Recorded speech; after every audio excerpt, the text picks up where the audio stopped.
We've looked at an introduction to syntax. Now let us move on to word classes, which are traditionally called parts of speech. We are going to look at it from syntactic perspective. Now, word classes has been studied in linguistics from the era of Plato and then Aristotle to modern languages, and it remains a fundamental aspect of linguistics even up to now. Now, words in a language are grouped into categories based on their grammatical functions and behavior. Now, what are the categories in which words are grouped in English? First, we have these 8 categories. These are known as the 8 word classes or the 8 parts of speech. We have nouns, verbs, adjectives, adverbs, pronouns, prepositions, conjunctions, and then determinants. Now, why do we even have to group words in English? If we do that, it helps us to understand the rules of the words in sentences, which is very essential for analyzing sentence structure and meaning.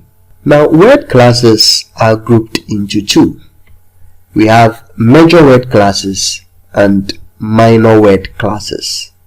Major word classes are also known as full or form classes, and the minor word classes are known as empty or structure classes. Now let us deal with the major word classes. These major word classes include nouns, verbs, adjectives, and adverbs.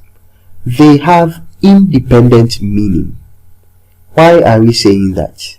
They provide the main content of a sentence, so we call them content words, and they are open-ended.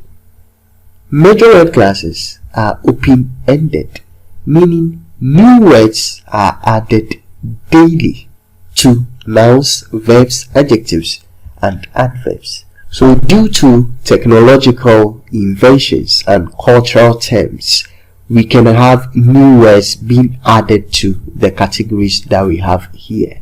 So we can have words like selfie, googling, blog. Of course, we are going to have more words to these categories in the future. That is why we call them major word class or open word classes. Their membership is open. New words are added daily. Now, what about the minor or the empty or the structure classes? Now, these classes include pronouns, prepositions, conjunctions, and determinants. They are context based. It means they mainly show grammatical relationship between words, and it is also a closed class, which is the membership of these categories is restricted, and it is rare for new words to be added to them. So understanding the distinction between major word classes and minor word classes helps us see which words carry content and which words provide the grammatical framework. How about giving examples of these major word classes? I hope you can do so. Can't you mention examples of nouns, those naming words? We have examples like dog, tree, and house. For verbs, they show actions, events, or states. So you can have go, sing, write. Of course, you can mention other examples of verbs. For adjectives, we have adjectives like good, tall, beautiful. These words describe or modify nouns.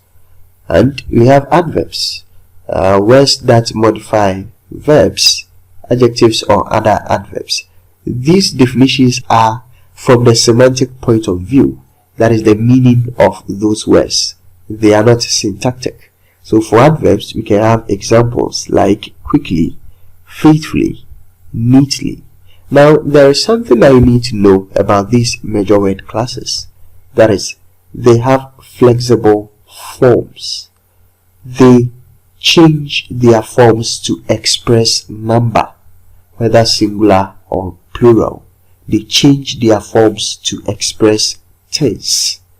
They change their forms to express degree of comparison. All these give the sentence its richness and then variety. Now, what about the minor word classes? These are closed classes that do not have open membership. We know that they are functional categories. They are context words, meaning they play grammatical roles. Now, we have these examples of the minor word classes for prepositions that show the relationship between parts of sentences. We can have examples like of, into, after, by, and many others. We also have conjunctions responsible for joining grammatical units. We have conjunctions like and, but, or, since. Pronouns are also parts of the minor word classes. Examples are he, she, them, ourselves, and many others. Determiners encompass a whole range of words. So we have examples of determiners like the, some, three, many, among others. So these are the two main categories of word classes: minor word classes and then major word classes. Let's focus on nouns. What are nouns? Now remember that we are not doing traditional grammar. We are doing syntax.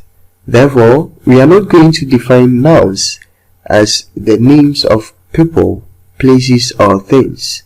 Rather, we define nouns by the function that they play in a sentence. So, a noun can play several roles in a sentence. A noun can act as the subject of a verb. For example, the teacher explained the lesson. Here, the teacher is the subject of the verb explained. Now, the noun can serve as the object of the verb. That is, the noun can receive the action. For example, she read the book. The book is the object that is being read. Nouns can serve as complements of a preposition. So when nouns follow a preposition to complete its meaning, we can say that the noun is functioning as the prepositional complement.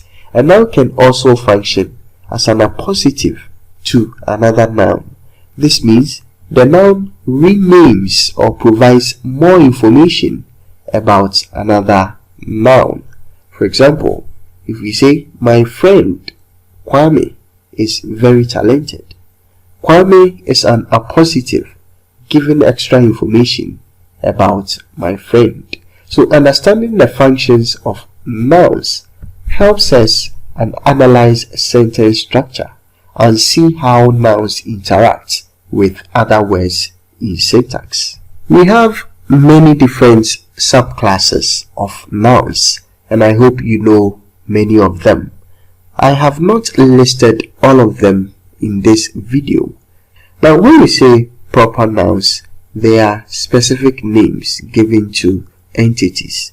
So, for example, Paul is a specific name given to an individual. Nigeria is a specific name given to a country. Accra is a specific name given to a city.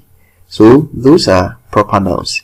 They can be animate, that is, they can be human or non-human, or they can be inanimate, that is, they can be places or institutions, and many others. Another subclass of nouns is common nouns. These are general categories. They are not specific names. So common nouns can be counts. So any noun that has a plural form is a count noun. Common nouns can also be non-counts, and all count nouns can be animate or inanimate. Non-count nouns can be abstract and concrete. So an example of an abstract non-count noun is knowledge. It is abstract and it doesn't have any plural form. And an example of a concrete non-count noun is sugar. Sugar is concrete, but it doesn't have any plural marker. Therefore, it is non-count. These are examples of common nouns. They are general categories. Now, what about count versus non-count? I have already explained their difference. Count nouns inflect for plurals, whilst non-count nouns do not have plurals. So count nouns can be human, boy, woman, uncle. All are count nouns. They have plural forms. They can be non-human, goat, cat, sheep. All these are count nouns. They have plurals. Now, they can be inanimate. Count nouns can be inanimate. For example, house, car, shirt. Non-count nouns, on the other hand, do not have plurals. They can be abstract. For example, kindness, hatred, thanks. They are non-count nouns. Now, they can also be concrete, real tangible objects. Gold, rice, wheat, goods. They are concrete and they are non-count. So, these are some subclasses of nouns. Not all of them. We can talk about the collective, we can talk about the compound nouns, and then the rest. But for the purpose of our studies, we are more interested in looking at noun phrases from syntactic point of view. So let us quickly move on to talk about the noun phrase. Now, first of all, what is a noun phrase?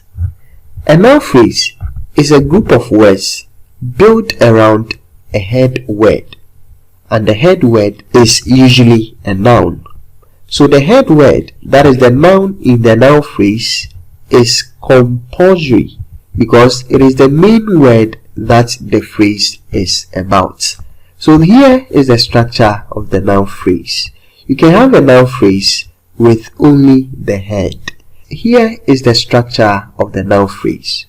PM plus H plus PM.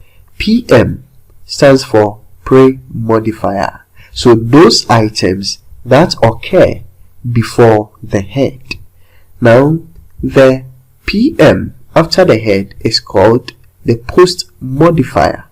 So those items that occur after the noun, that is the head. Now the H over here is the head word, that is the compulsory element. So in a noun phrase, we have the structure PM, H, and PM. Alternatively, instead of using these, you can simply say that the structure of a noun phrase is a modifier plus a head word plus a qualifier. So modifiers on the left of the head word, whilst the qualifiers fall on the right of the head word. So for example, all the tall ladies is a noun phrase. Now, what do you think the head word is? The noun in the phrase, that is ladies, which means this is our H. So it means that all the words that comes before it are modifiers. So all is a modifier, the is a modifier, tall is a modifier. Therefore, the structure of this noun phrase is M plus M plus M. Now, let us focus on modifiers in the noun phrase.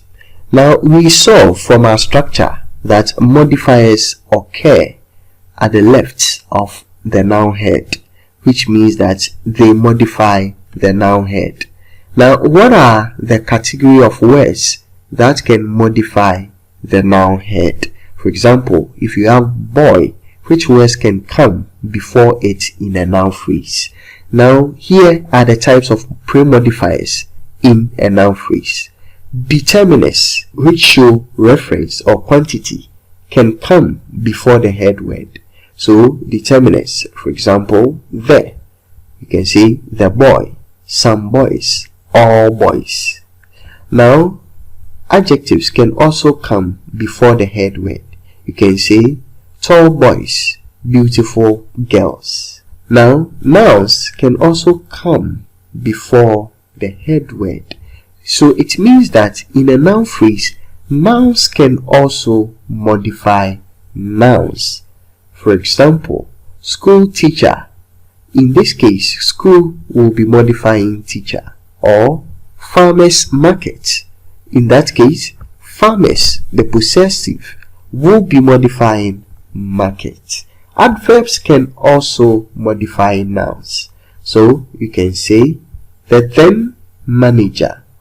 Then will be modifying manager. Above table. So above is modifying table. So let's have this noun phrase. All the 6 tall Ghanaian ladies. All the 6 tall Ghanaian ladies. Here we have determiners, all, the, and 6 coming before the head word ladies. They are modifiers. Can you spot an adjective in the modifying slot? That is tall and Ghanaian. So here we have determiners and adjectives occurring before the head word. These items are the items that can serve as pre-modifiers in a noun phrase. Now let us take the categories of determiners that come before the noun head. Now we know that determiners come before the noun. So they are the words that come before the head noun in a noun phrase, which help specify, quantify, or identify the noun. They normally tell us which kind, how many, or whose the noun is. What are the subclasses of determiners that can appear before the noun head? We have predeterminers. This group comes before the central determiners. So in case you have all these determiners before the noun phrase, the predeterminer must come first, followed by the central determiner, and then finally the post-determiner. Remember that it only happens when you have all the categories present. Sometimes you can have a noun phrase that has only a predeterminer without these determiners. If you say all boys, it has only a predeterminer, so you won't worry about the arrangement. But if you have all the 3 present, it is there that you will determine that the predeterminers will come first, followed by the central determiners, and then finally the post-determiners. Now let's talk about these predeterminers. They come before the central determiners in a noun phrase. So for example, all, both, and half are typical predeterminers. You can say that all the students, all the students. So here you realize that all is a predeterminer and the is an article. So all needs to come before the. You cannot say that the all students. No, all the students. So all emphasizes the totality of students. Now, which items occur as central determiners? We have a wide range of items over there.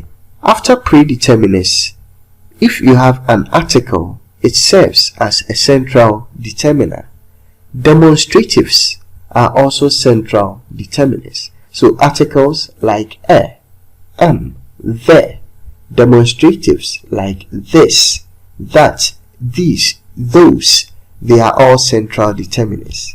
Possessives like my, your, his, her are also central determiners, whilst interrogatives like which, what, whose, used in questions are also central determiners.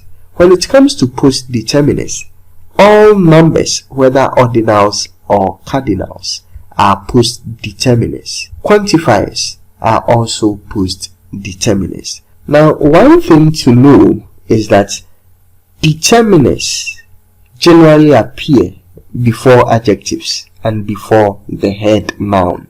So whether it is a pre, central, or post determiner, if it is in a noun phrase, it must come before an adjective and the head noun.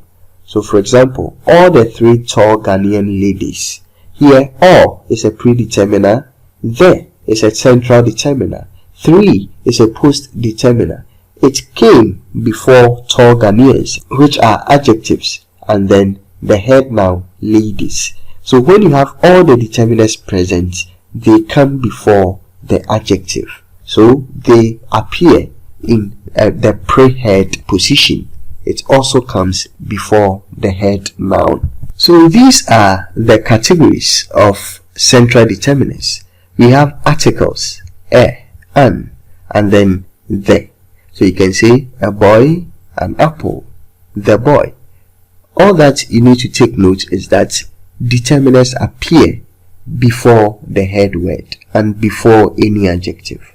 Demonstratives, this pen, that pen, these pens, those pens. These are demonstratives and they appear before the head and before any other adjective. But these central determiners must occur after the predeterminer in case there is a predeterminer in the noun phrase. Now possessives, mine, your, our, ours, they are also central determiners. So these central determiners appear before the noun head. So my book, your book, our book, ours book. Interrogatives are also central determiners. So which book, what book, whose book. It appears before the head word.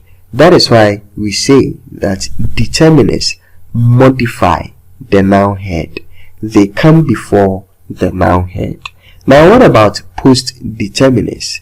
In case you have all the three categories of determiners present, these are the last category, the last words that must appear in the final position of string of determiners. We have cardinal numbers. So you can say all the three. So all is a predeterminer, the is a central determiner, three is a post determiner, which means that post determiners, if all the categories of determiners are present, will be in the final position of the string of determiners. So cardinal numbers are post determiners, 3, 10, 20. Ordinal numbers like first, second, sixth, they are all post determiners. So quantifiers, each, every, some, many are post determiners. Now as we have seen, not only determiners appear before the head word in a noun phrase. In a noun phrase, adjectives can also come after the determiners to modify the noun head. So that is the position of adjectives as modifiers. They occur before the noun head. Now one property of adjectives as modifiers is that they are unlimited in number, which means that you can stack several adjectives to give a detailed description of a noun. For example, the tall, black, lanky girl. Here we have stacked three adjectives, tall, black, and lanky, to describe girl. So all these are modifiers. So for this noun phrase, it has M plus M plus M plus M plus H. That is, it has 4 modifiers and then the head word girl. But there is an exception. Some adjectives cannot directly modify a noun. They appear after certain verbs. For example, you cannot say that the ill boy. Ill cannot occur in the modifying position. You cannot say the afraid boy. No. But it is acceptable to say the boy is ill or the boy is afraid. Equally, you cannot say that the glad boy. No, the boy is glad. So some adjectives cannot be used as pre-modifiers in the noun phrase. They cannot modify directly. They must come after verbs. We also have the participial adjectives. These adjectives, since they are adjectives, can also modify the noun head. So participial adjectives are derived from verbs or participles, and they can modify nouns. For example, the broken table. Broken is an adjective modifying the head. We can say the moving car. Moving is an adjective, a participial adjective. Is it only determiners and adjectives that can modify the noun? No. Let us see the others. Nouns can also serve as modifiers in a noun phrase. So you can have a noun phrase where the M, the modifier, is a noun modifying another noun. For example, we can have school bus. So here, which one is the head? Bus is the head in this phrase, and school is a noun modifying the bus, telling us which kind of bus. Now, silver plate. Silver is a noun and it is modifying the head, plate. Girl child education. Now, girl is a modifier, child is a modifier, and both are modifying the head, education. Now, fish and meat stew. Fish and meat are nouns. Both are describing or modifying the head, stew. So what are the type of nouns that can serve as modifiers? We can have material nouns, silver, gold, wood, which can describe what something is made of. We can have nationality nouns, for example, Ghanaian food. Religion, for example, Christian holiday. Christian is modifying holiday. We can have profession nouns, for example, teacher, training. So teacher will be modifying training. These are the categories of nouns that can modify the head noun in a noun phrase. Now, what about the adverb as a modifier? Now, when an adverb modifies a noun, it means that it comes before the head noun. Now, unlike adjectives, which commonly modify nouns, when adverbs modify nouns, they are less frequent in English. However, they occur. Let us see these examples.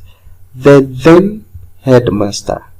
Then is an M, which is modifying the head word headmaster. It refers to the person who held that position at that time.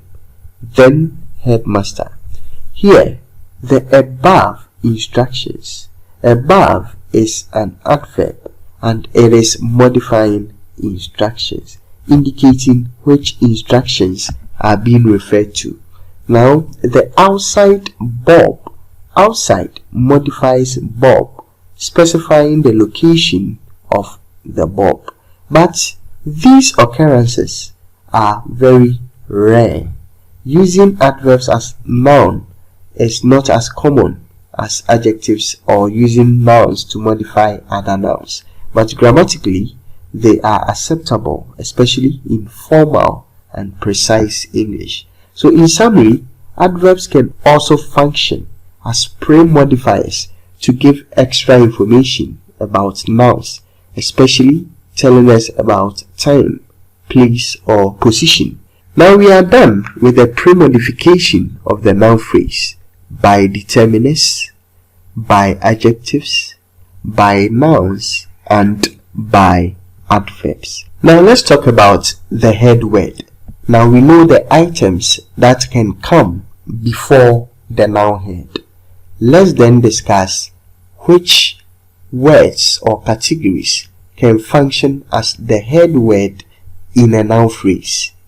One thing to know is that the head word is the central word in the noun phrase that gives the phrase its meaning.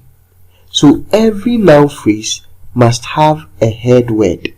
Without it, the phrase will become incomplete. It is always obligatory. A noun phrase cannot exist without a head word. For example, all the tall ladies. Ladies is the head word. Now take ladies out of the phrase. You will get all the tall, which doesn't make sense. So the head word in a noun phrase must always be present. Now what about the items that can function as head words? One are nouns. So in a noun phrase, the noun, any kind of noun, can function as the head word. So they can be common nouns like ordinary nouns like book, tables. They can be nationality nouns. Ghana, America. They can be nouns of profession. Teacher, engineer. Plate is the head word. Now all kinds of nouns that you know can function as the head word in a noun phrase, the H component. Now aside nouns, pronouns can also function as head words. So when you have a pronoun, it is a noun phrase. It is the head of that noun phrase. For example, she is reading. She is the only realization of the noun phrase in the sentence, and it is a pronoun, which means that has a head word that is a pronoun. Most pronouns can function as heads. Now aside pronouns, so denominational adjectives can also function as the head in a noun phrase. For example, we have these three denominational adjectives. The Dutch type, which refers to nationalities. So for example, you can say the Chinese. We have the innocent type, normally refers to people. For example, the rich, the wicked. Rich and wicked are adjectives, but here they are head words of the phrase. We can also have the mystical types. The mystical are formed from superlatives. So for example, the best. All these are adjectives that can serve as the head in a noun phrase. So the head word in a noun phrase is not realized by only a noun. A pronoun can also be the head word of the phrase, and the denominational adjectives can also serve as the head of the noun phrase. Now we have looked at the pre-modifying positions of the noun phrase. We have also seen the grammatical items that can function as the head word in the noun phrase. Now let us move on to talk about the qualifiers in the noun phrase. All qualifiers come after the head noun. They are sometimes called post modifiers. So whether you use a post modifier or a qualifier, it is the same thing. Now which words can occur after the head of the noun phrase? Adjectives can occur after the head of the noun phrase. For example, somebody responsible. Responsible is an adjective and it comes after the noun head, that is somebody. Remember we said that pronouns can be heads of noun phrases. So here somebody is the head and then it is qualified by responsible. So we have an H and a Q. Now adverbs can also come after the head word as a qualifier. For example, the teacher over there. Here over there is an adverb which is qualifying the noun head teacher. So together this forms a noun phrase. Now aside adverbs, prepositional phrases can also qualify the noun head. So for example, the man by the tree. Man is the head. By the tree is our prepositional phrase. So it comes after the head man. Now aside that, clauses can also appear after the noun head as a qualifier. So for example, the chief who donated books. The relative clause who donated books is qualifying chief, which is the head word of the noun phrase. A qualifier can be a word, it can be a phrase, or even a clause that adds extra information to the head word in a noun phrase. Now, we know that we have different kinds of qualifiers in the noun phrase. Adjectives can function as a qualifier in the noun phrase. For example, we can use adjectives like present, alive, available. For example, the students present. So in that case, present will be qualifying students. Now, adverbs can also serve as qualifiers in a noun phrase. So adverbs can come after nouns. So adverbs like ago, there, now, outside. You can say the man outside. In that case, outside will be qualifying the noun head man. Prepositional phrases can also qualify nouns. So the book on syntax by Redu. Here we have two different prepositional phrases that come after the head word. So we have the structure M plus H plus Q plus another Q. So on syntax is a PP, which is qualifying book. By Redu is also a PP, which is qualifying book. So this noun phrase has two qualifiers. Aside prepositional phrases, clauses can also qualify noun heads. So clauses can act as complex qualifiers. They will give detailed information about the noun. There are three types of clauses that can function as qualifiers in a noun phrase. One of them is the relative clause. The relative clause. So these clauses function like an adjective that qualifies a noun. For example, the man who won the award. Here, what is the relative clause qualifying man? It is who won the award. So here we have the structure M plus H plus Q, where the Q is a relative clause or a clause qualifying man. Now, adverbial clause can also function as qualifiers to the noun head. Now, adverbial clauses function like adverbs and they qualify heads. For example, the meeting held because the chairman insisted.